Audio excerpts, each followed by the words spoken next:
Hey guys, welcome to my channel. Um, don't really do much sports content, but I figure I would today because I've been making these power rankings for the past few weeks of the SEC in football, and I just wanted to actually just make a video about it today, and just kind of gauge, people agree, people disagree, what everybody's thoughts are on our power rankings. I rank 1 through 16. As you can see, this is last week's rankings. They're on the left in blue, but I'm just going to completely ignore that today, so I'm not even going to look at it.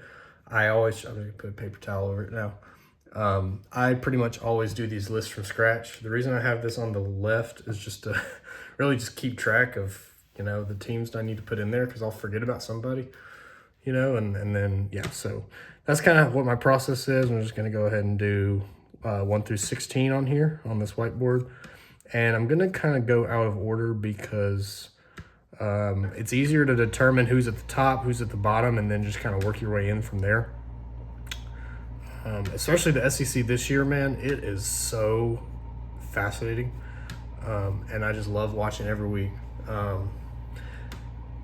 So I think that I want to start at the top because I think there are two teams that are clearly above everybody else. And I would say that is number 1, Alabama, and number 2, Texas A&M. Just the way that, Alabama, let's start with them. They looked flat against Florida State, but hey, give them credit. They came out and dominated 2 really bad teams. And then against Georgia, they showed up. And same with Vanderbilt and Missouri, 3 weeks in a row. Very quality football clubs. And I'm just really impressed with them. Just handling business. I don't really see a weakness in this team necessarily. Maybe defense, against the run, but they've held up. They beat Missouri, did what they did, couldn't end to win. And Texas A&M, they're just handling business. Beat Notre Dame, didn't destroy it, but beat Notre Dame in a super high scoring football game. Beat Auburn. Yeah, we'll see what Auburn, Auburn looks really bad right now, but they beat Auburn in a low scoring football game. So they could win all kinds of football games. I just really like this Texas A&M team. Their offense is a lot more dynamic than I'm used to seeing from A&M, especially with the defensive head coach. You always have a question about that, but oh man, Texas A&M looks really good. Just kind of dominated Florida that whole game. Dominated Mississippi State last week, who's really a quality football team. I'm just really impressed with Texas A&M. I'm going to go down to 16 because I think it's pretty obvious who's the worst is Kentucky. Gosh, it's bad. Lost to Georgia last week, no shame in that. But if there's anything about Mark Stoops, you think he would have that defense ready to go. Offense has always been a question, but that defense, it's bad this year. Defense is not even good this year. You got to get rid of Mark Stoops. They're the worst in the SEC. Now I'm gonna start at the bottom. I'm gonna keep going to the bottom, and I'm gonna say, I actually struggle with this one because I think that there's kind of 2 tiers from here. Number 3 through, I would say 10 or so, is just a complete logjam. I could see any of those teams making the SEC championship. And then 10 through 15, that lower tier, is also kind of, I'm unsure about. But I'll go ahead and fill in 12 through 15. How about that? I'm going to go 12, Florida. Looked really bad. They looked like bottom feeder of SEC material. But then, to their credit, beat Texas last week. And then Texas A&M, had a decent showing, but then in the end, Texas A&M too much for them. So, they're they're a respectable football team, but I just, don't think Billy Napier's going to be back next year. Writing's on the wall with him. I think that most fans have made their mind up. And I think that another team that is approaching that point is Auburn at number 13. I hate to say it because I'm an Auburn fan, and I believed in Hugh Freeze, so I just don't think he can do it. If you're an offensive savant and your offense looks really bad, then I don't know, you're just not cut out for the job. And I'm going to say, I flipped these 2 from previous weeks. I'm going to go Arkansas at 14, South Carolina at 15. And so you know what? I am super impressed with.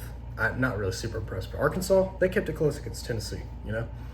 And I don't know about you. I love seeing Bobby Petrino on that sideline again. It just really brings me back to the good old days. Maybe we won't see him in a neck brace again, but I digress. So, no, Arkansas, that offense is spectacular. I mean, they just got to clean up some things on defense. They got to be a little bit better tackling, and I think that they could beat some teams this year they're not supposed to. South Carolina, gosh, what a major disappointment. The North Sellers, some people said best quarterback in the SEC, best quarterback in the country. He's been in and out of the lineup, injuries, but gosh, something's not right with this team. I mean, it's just, kind of a disappointment. A lot of guys lost last year from defense, but they still got their star, Dylan Stewart. But, I mean, you can't win football games with just one guy anymore, or really you've never been able to, like you can in basketball, for example. Okay, let's just talk through some of this. So 3 through 11 at this point, well, I'd say there's still like a secondary tier of teams, I mean, I think 3 through 5 I kind of have a good idea of. So I'm going to say number 3, Georgia. To their credit, Auburn has not looked good the past few weeks on offense, especially has looked like a incompetent football team. But you know what? They went into one of the best road environments in the country in Auburn and got the win, did what they needed to do to win. Close loss against Alabama, but I mean, I just think that they've been doing everything that's asked of them to this point. You know what? Honestly, number 4, I'm going to put Ole Miss. Didn't look great against Washington State, but I mean, some games you just have to survive, and it's a classic trap game spot for them. Last week had that huge win over LSU, and then next week they go on the road to Georgia. Gonna be a huge game, by the way. Can't wait. But you know what? I mean, their credit, they win. It wasn't pretty. Washington State's a really bad football team, but you know what? You just gotta survive, and I won't make any judgment on them. I mean, I might make a little bit, but just considering the rest of their body of work, is pretty solid. And you know what? I'm gonna put.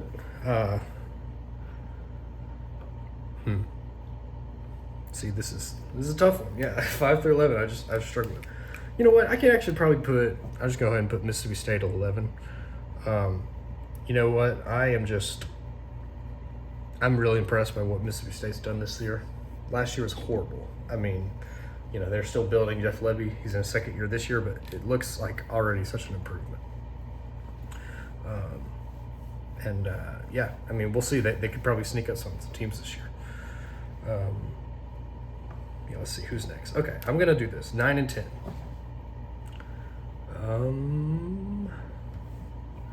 Put Vanderbilt at 10. Okay.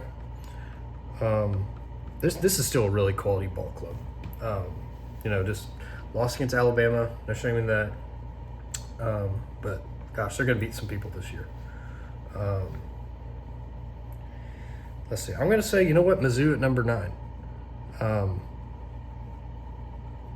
Lost against Alabama yesterday at home. Again, respectable loss, but, I just think that they do struggle throwing the ball downfield, so that is a weakness that they have. And, we'll see what this team does the rest of the year. They play Auburn on the road, so, we'll find out if we'll just find out a lot about that game, in a bad way for Auburn. But I digress. So who we got left? Tennessee, Texas, Oklahoma, LSU. What a great game yesterday. Red River Shootout. We still call it that. You know what? I'm going to 6 and 7. I'm going to put Texas and Oklahoma. That game yesterday was great. Texas really impressed me. I mean, considering their horrible loss on the road against Florida, didn't look good, but come out yesterday and looked amazing. That defense, I mean, goodness gracious, you know. You think of Steve Sarkisian, just offense is, you know, he's an offensive genius, but gosh, that defense is awesome. And, you know, 3 interceptions from John Mateer. He had a terrible game. Coming back from injury, you know, I don't think that is, you know, I think that'll improve as the season goes on. Just a terrible showing from Oklahoma's offense. But I still think Oklahoma's really good. Meaning that defense is solid. I think that, you know, they only gave up 1 touchdown. Somebody correct me if I'm mistaken, but only 1 touchdown on defense. They give up 1 was in special teams, and then 3 field goals. Yeah, but Oklahoma's got a lot to work on. But overall, these are 2 really solid teams. I would go to number 8 LSU. I mean, after Clemson, they looked like, you know, the best team in the country, but we see what Clemson's done since then. I mean, they go on the road to destroy Boston College, but they're, you know, they have 3 losses already. I mean, you know, they're not doing anything this postseason. So that win for them on the road is looking worse and worse. But yeah, LSU, just something not right about this offense also. I mean, Garrett Nussmeier also hurt, you know, feel bad for him, but with that injury, you think that they're going to take a step back. I mean, he looks really beat up. He hobbled off the field that one drive, but he came out, you know, later in the game. So give him credit for that, but you think that those injuries will catch up to him at this point. I'd say number 5, Tennessee. You know, I mean, not great against Arkansas defensively, but, you know, I think you could say that they upgraded at quarterback significantly, going from Nico Iamaleava to Joey Aguilar. Joey looks like SEC quarterback, and yeah, I really like Tennessee this year. They play Alabama next week, which is going to be awesome. Alabama, Tennessee play, Georgia, Ole Miss play. So, per my rankings, we have 2 top 5 matchups, which is so incredible. Yeah, I'm just excited to see how the season plays out. Not as an Auburn fan, but just as a college football fan, because this SEC race is going to be fascinating. So those are my power rankings. Let me know what you think. Thanks for watching.